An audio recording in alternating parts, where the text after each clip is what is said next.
আজকে আমি আমার ওয়ার্ক স্টেশনে মেকওভার করব। যারা এখনও জানেন না যে আমি বাই প্রফেশন একজন আর্টিস্ট।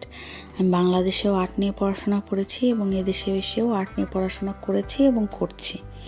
তো যাই হোক, দিনের সবচেয়ে বেশি সময় কাটে আমার এই ওয়ার্ক স্টেশনে আর্ট নিয়ে চিন্তাভাবনা, গ্রাফিক্স করা, এটসেট্রা আরও অনেক কিছু।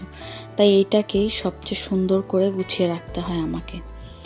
তো ঈদের জন্য একদমই গুছাতে পারছিলাম না, কারণ রোজার পর এবং রোজার মধ্যে আমার অনেক কাজ ছিল। তো যাই হোক, আজকে একটু সময় পেয়েছি, ভাবলাম গুছিয়ে ফেলি।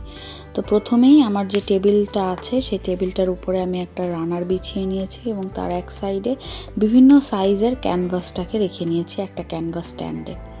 তারপরে আমি আমার ক্রাফটিং যে মেশিনটা রয়েছে আমি সেটাকে রেখেছি এবং তারপরে আমি আমার একটা টেবিল এজেল রেখেছি এখানে।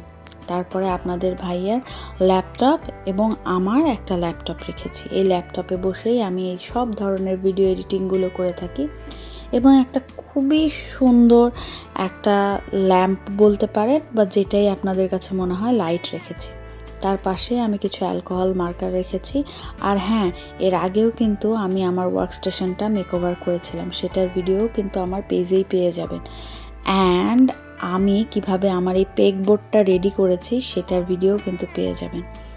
তো যাই হোক, সব কিছু যখন গোছগাছ হয়ে গেল তখন আমি ওয়ালে একটা সুন্দর পেন্টিং বসিয়ে নিলাম। খুবই বেসিক একটা পেন্টিং রেখেছি। তো এইটাই হলো আমার ওয়ার্ক স্টেশন স্ল্যাশ সুহির প্লে রুম বা স্টাডি রুম। আমার কাছে আমার এই জায়গাটা সবচেয়ে বেশি ভালো লাগে, কারণ দিনের সবচেয়ে বেশি সময় আমি এখানে কাটাই। কারণ কাজের সূত্রে হোক বা ভালো লাগার সূত্রেই হোক, আমার এই সময়টা অনেক ভালো লাগে এইখানে কাটাতে।